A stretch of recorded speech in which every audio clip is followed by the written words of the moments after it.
तो हेलो दोस्तों, आज के इस वीडियो में हम लोग क्लास 8 चैप्टर नंबर 16 के सभी महत्वपूर्ण बहुविकल्पीय प्रश्न को सॉल्व करने वाले हैं। ठीक है, तो चलिए स्टार्ट करते हैं क्वेश्चन नंबर 1 से। तो ये देखिए, क्वेश्चन नंबर 1 में कहा गया है, आंकड़े हमें दिया गया है, इसका हमें क्या करना है, परिसर ज्ञात करना है। ठीक है, परिसर निकालना है। परिसर निकालने के लिए हम लोग क्या करते हैं, इनमें से जो संख्या सबसे अधिक है उसको हम लोग निकालेंगे। तो क्या है, 16 है। उसमें से सबसे छोटे अंक को घटा देंगे। तो सबसे छोटी संख्या क्या है, इसमें 2 है। ठीक है, इसमें 2 को घटा देंगे तो हमें मिलेगा 14। तो ये आ जाएगा हमारे पास परिसर। ठीक है, जब भी परिसर निकालने के लिए कहा जाए तो हम लोग क्या करेंगे, बड़ा में से छोटा को घटा देंगे। ठीक है, चलिए अब हम लोग देखते हैं क्वेश्चन नंबर 2। तो देख लीजिए क्वेश्चन नंबर 2। क्वेश्चन नंबर 2 में भी वही पूछा गया है, इन आंकड़ों का क्या करना है, परिसर ज्ञात करना है। ठीक है, तो परिसर ज्ञात करने के लिए सबसे पहले हम लोग क्या करेंगे, सबसे बड़ी संख्या क्या है, 15 है, और 15 में से हम सबसे छोटी संख्या 1 को घटाएंगे। तो 15 में से 1 को घटाएंगे तो आएगा 14। ठीक है, यानी कि ऑप्शन नंबर बी हमारा सही होगा। चलिए देख लेते हैं फिर क्वेश्चन नंबर 3। क्वेश्चन नंबर 3 में कहा गया है, ये हमें आंकड़े दिए गए हैं और इनमें कहा गया है वर्ग अंतराल इतना इतना में वर्गीकृत किया जाता है, तब वर्ग 20-25 की बराबरता होगी। यहाँ से देखिए 20 और 25 की बराबरता, इसका मतलब ये हुआ कि 20 और 25 के बीच कितनी संख्या है, 20 को लेना है लेकिन 25 को नहीं लेना है। ठीक है, इसको निम्न सीमा कहते हैं, इसको उच्च सीमा कहते हैं। तो इनमें से उच्च सीमा को नहीं लेना है, निम्न सीमा से और उच्च सीमा से छोटी ये वाला संख्या इनमें देखेंगे, जितना संख्या मिलेगा वही हुआ इसका बराबरता। ठीक है, तो यहाँ देख लीजिए 20 भी लेना है। तो यहाँ देखिए 20 एक ठो आ जाएगा, यहाँ से 20 एक संख्या यहाँ मिल गया। उसका 20 से अधिक होना चाहिए, यहाँ 21 है, ये भी ले लेंगे। 23 3 ठो संख्या हो गया। 3 के बाद 25 को नहीं लेना। ठीक है, 25 को नहीं लेंगे, यहाँ भी 25 था, 25 को नहीं लेंगे। तो कितना आया बराबरता, 3 आया। ठीक है, यहाँ से एक संख्या 20, यहाँ से 21 और यहाँ से 23। ठीक है, तो कितनी संख्या मिल गई, 3। तो बराबरता कितना होगा, 3 होगा। ठीक है, चलिए अब हम लोग बढ़ते हैं क्वेश्चन नंबर 4 की ओर। तो क्वेश्चन नंबर 4 में कहा गया है, क्वेश्चन नंबर 4, नीचे दिए गए आकृति, नीचे दिए गए पाई, ये वाला पाई चार्ट है। पाई चार्ट टीवी पर विभिन्न प्रकार वेब चैनल को देखने वाले व्यक्तियों की सूची बनाई गई है। ठीक है, सूची को प्रदर्शित करता है, किस प्रकार के वेब प्रोग्राम सबसे अधिक व्यक्तियों द्वारा देखी जाते हैं, ये हमसे पूछा गया। तो यहाँ देख सबसे अधिक किसको देखा जाता है, इसको, ये क्या है, मनोरंजन। ठीक है, चलिए अब हम लोग देखते हैं क्वेश्चन नंबर 5। क्वेश्चन नंबर 5 में कहा गया है, उपयुक्त आयत चित्र को देखिए, इस उन लड़कियों की संख्या जिनकी लंबाई 145 या उससे अधिक है, इसे हमें दिखाना है। ठीक है, तो यहाँ देखिए 150 ये है और इसका बराबरता मतलब ये कितना पर है, इसको हम लोग देखें तो ये 5 है, और ये वाला 150 है 4 पर, और 160 कितना पर है, 1 पर। तो यहाँ देखिए यहाँ से 1 आ गया, और यहाँ से 150 से यहाँ से हम लोग को 4 मिल गया, और यहाँ से 5, तो कितना मिल रहा है, 1 2 3, सॉरी यहाँ से 5 और 4, 5 4 कितना हुआ, 9 और 1 10।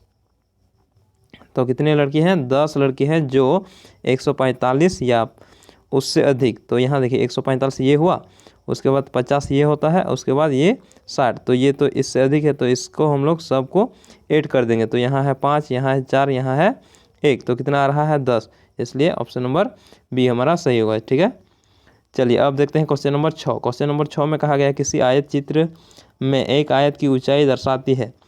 आयत की ऊंचाई क्या दर्शाती है, जो आयत की ऊंचाई यहाँ देख लीजिए, ये वाला, इसमें हम लोग देखें तो आयत की ऊंचाई क्या है, इसको यहाँ देख लेते हैं, इसको थोड़ा हटा लेते हैं एक बार। आयत चित्र में ये आयत की ऊंचाई क्या दर्शाता है। ठीक है, ये हमसे पूछा गया है, क्या दर्शाता है, ये ऊंचाई क्या दर्शाता है, ये इसके बराबरता को दर्शाता है। ठीक है, मतलब ये जितने संख्या इतना इसके बीच में है, इसी को दर्शाता है। तो क्या कहेंगे, इसके बराबरता को दर्शाता है। ठीक है, ऊंचाई चौड़ाई तो नहीं होगा, ऊपरी सीमा भी नहीं होगा, निम्न सीमा नहीं होगा, ये क्या होगा, बराबरता। ठीक है, चलिए अब हम लोग देखते हैं क्वेश्चन नंबर 7 को। क्वेश्चन नंबर 7 में क्या है, संपूर्ण और एक भाग में संबंध दर्शाने वाले आलेख्य निरूपित करता है। तो क्या किस निरूपित करते हैं उसको, पाई चार्ट से। ठीक है, संपूर्ण और एक भाग, इस दोनों के बीच संबंध दर्शाने वाला आलेख क्या है, पाई चार्ट है। ठीक है, चलिए अब हम लोग देख लेते हैं क्वेश्चन नंबर 8। क्वेश्चन नंबर 8 में क्या है, देख लीजिए। एक पाई चार्ट में वृत्त के केंद्र पर कोण केंद्रीय कोण होता है, मतलब वृत्त के केंद्र पर जो कोण बनता है उसको हम लोग कितना डिग्री से मापते हैं, 360 डिग्री होता है। ठीक है, कितना होता है, 360 डिग्री। चलिए अब हम लोग देख लेते हैं क्वेश्चन नंबर 9 को। क्वेश्चन नंबर 9 में कहा गया है 30, 61, 55, 56, उसके बाद है 60, 20, 26, 46, 28, 58 का परिसर। तो यहाँ देखिए परिसर तो हम लोग पहले ही जान चुके हैं किस प्रकार निकालते हैं। इनमें से सबसे बड़ा संख्या क्या है, इसमें सबसे बड़ा संख्या 60, 61 है। ठीक है, 61। अब उसमें से सबसे छोटा क्या है, उसमें से सबसे छोटा 20 है। ठीक है, अब इसमें घटा देंगे, यानी कि 61 में से 20 को घटा देंगे तो हमें मिलेगा क्या, 41। ठीक है, यानी कि ऑप्शन नंबर सी। चलिए अब हम लोग देख लेते हैं क्वेश्चन नंबर 10 को। तो ये क्वेश्चन है, इसमें कहा गया है दिए गए पाई चार्ट के आधार पर प्रश्न 10 से 12 तक के उत्तर दीजिए। इसी से हमें 10 से 12 तक के उत्तर देना है। ठीक है, तो देख लीजिए क्वेश्चन नंबर 10 क्या कहता है। क्वेश्चन नंबर 10 कहता है किन रंगों को मतों का 1/5 भाग मिला है। तो चलिए देख लेते हैं, 1/5 भाग। ठीक है, तो इसका हम लोग ये प्रतिशत में दिया गया है, इसका यदि हम लोग इसको हम लोग भिन्न में बदलेंगे तो हमें जो मिलेगा वही, मतलब जिसमें हमें 1/5 मिलेगा वही रंग होगा। ठीक है, तो चलिए देख लेते हैं, हरा का होगा, हरा का सीधा निकाल लेते हैं। इसको प्रतिशत से भिन्न में बदलेंगे तो 100 से इसको डिवाइड किया जाता है, ये और ये कट जाएगा, ये 5 2 का 2, ये 5 दूनी 2, सॉरी 5 दूनी 10। तो कितना बचा, 1 यहाँ से 1 और यहाँ से 5, तो 1/5। तो किस रंग का है, हरा रंग। ठीक है, चलिए देख लेते हैं, हरा रंग ये वाला होगा। ठीक है, हरा रंग।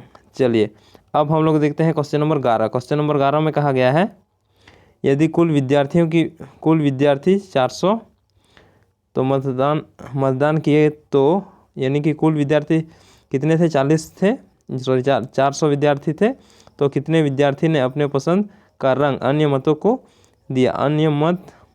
दिया। तो देख लेते हैं अन्य मत, यहाँ देख लीजिए अन्य क्या है, 6%। अब इसका 6% निकाल लेंगे किससे, 400 से। तो 400 का हम लोग निकाल लेते हैं 6%, सॉरी ये कुछ नहीं है, और नीचे 100। ठीक है, इसका परसेंटेज हम लोग निकालेंगे, तो ये परसेंटेज है। अब हम लोग इसको संख्या में निकाल रहे हैं, तो ये 2 0 कट जाए, 6 4 24, कितना आया, 24। तो कितने विद्यार्थी ने इस पर वोट दिया, 24 विद्यार्थी ने अन्य रंग पर। ठीक है, चलिए अब हम लोग देख लेते हैं क्वेश्चन नंबर 12। क्वेश्चन नंबर 12 में कहा गया निम्न में कौन सी दिए हुए आंकड़ों के लिए एक तर्कसंगत निष्कर्ष है। तो यहाँ देखिए विद्यार्थियों के 1/20वें भाग ने नीले रंग के लिए मतदान किए।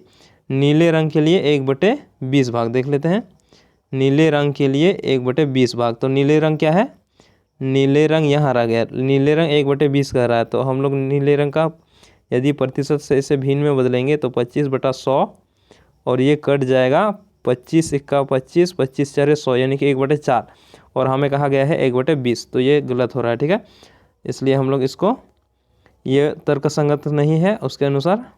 चलिए अब हम लोग देख लेते हैं ये वाला दूसरा ऑप्शन को। ठीक है, थोड़ा एक बार इसको हटा लेते हैं।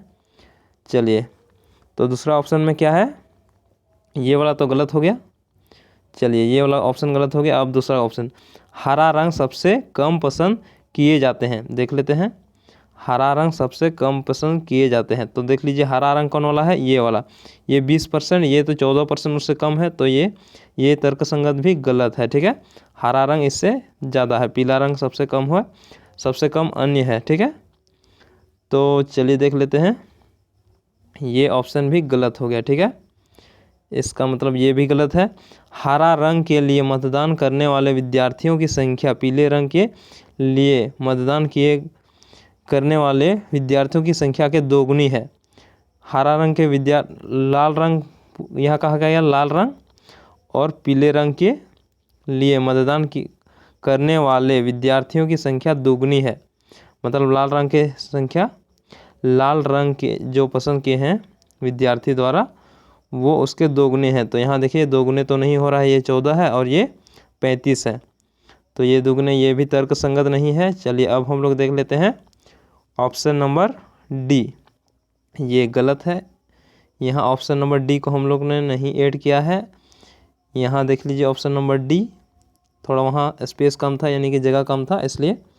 तो यहाँ देखिए ऑप्शन नंबर डी क्या कहता है, ये कहता है पीले रंग और हरे रंगों को पसंद करने वाले विद्यार्थियों की कुल संख्या, पीले और हरे रंगों को पसंद करने वाले कुल विद्यार्थियों की संख्या लगभग उतनी ही है जितने लाल रंग को पसंद करने वाले विद्यार्थियों की संख्या है। यानी कि लाल रंग जितने विद्यार्थी पसंद करते हैं उसके बराबर इन दोनों को पसंद करने वाले विद्यार्थी की संख्या है। ठीक है, ये रंग पसंद करने वाले विद्यार्थियों की संख्या बराबर है लगभग, ये हमें कहा गया है।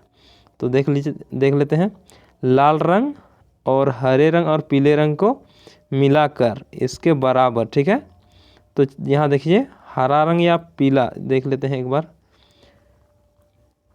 क्या था, पीले और हरे लाल रंग के बराबर। ठीक है, पीले और हरे देख लीजिए, पीले और हरे, यहाँ कहाँ है पीला यहाँ है और हरे लाल रंग के बराबर, लगभग बराबर। ठीक है, तो यहाँ देखिए यहाँ कितना परसेंट था, देख लीजिए यहाँ कितना परसेंट है, 14% और 20% कितना हुआ 34%। ठीक है, और यहाँ से आ रहा 35%, लगभग बराबर, 1% कम हो रहा है। ठीक है, तो लगभग बराबर इसको मान सकते हैं। तो देख लीजिए ये ऑप्शन नंबर डी ही हमारा सही होगा। ठीक है, लगभग में कहा गया हमें, लगभग, यहाँ देखिए लगभग में कहा गया, इसलिए ऑप्शन नंबर डी ही सही है। ठीक है, चलिए अब हम लोग देख लेते हैं क्वेश्चन नंबर 13। क्वेश्चन नंबर 13 में कहा गया वर्ग 0, 10, 10, 20, 10, 20 इत्यादि वाले एक ब्रह्मता बटन में अंतराल की माप, वर्ग अंतराल की माप कितना है 10 है, चौथे वर्ग की निम्न सीमा ज्ञात कीजिए, ये हमसे पूछा गया है। ठीक है, तो यहाँ देखिए ये पहला वर्ग हो गया, ये पहला वर्ग, और ये दूसरा वर्ग अंतराल, और तीसरा क्या होगा 20 से 30 होगा, और चौथा क्या होगा 30 से क्या होगा 40 होगा। तो हमें कहा गया है चौथे वर्ग के निम्न सीमा, तो कितना होगा 30 होगा। ठीक है, ऑप्शन नंबर डी होगा। चलिए अब हम लोग देख लेते हैं क्वेश्चन नंबर 14 यानी कि 14 को। इसमें कहा गया है किसी व्यक्ति का मासिक वेतन 15,000 रुपया है, उनके द्वारा भोजन और मकान के किराए पर किए गए व्यय 5/8 द्वारा दर्शाने वाले त्रिज्याखंड का केंद्रीय कोण कितना है 60 डिग्री है, उसके द्वारा भोजन और मकान में किराए पर किए गए व्यय क्या है, ये हमसे पूछा गया है। ठीक है, तो यहाँ देखिए इसको हम लोग भिन्न में बदलेंगे और इसे इंटू कर देंगे। ठीक है, यहाँ देखिए ये क्या है 60 डिग्री है, और कुल कितने डिग्री होते हैं, क्या बोलेंगे, वृत्त के केंद्र पर कितने डिग्री कोण बनते हैं 60 डिग्री। ठीक है, अब इसको इससे डिवाइड करेंगे तो ये बचेगा हमारे पास 60, 6, ये 0 0 कट गया, और 6 का 6 और 6 6 36 यानी कि 1/6। अब इससे हमें इंटू करना है 15,000 को। ठीक है, 15,000 से इंटू करेंगे तो हमें मिलेगा, ये कट जाएगा, इसको डिवाइड कर लेते हैं 6 से, इसको थोड़ा हटा लेते हैं और 6 से डिवाइड कर देंगे। ठीक है,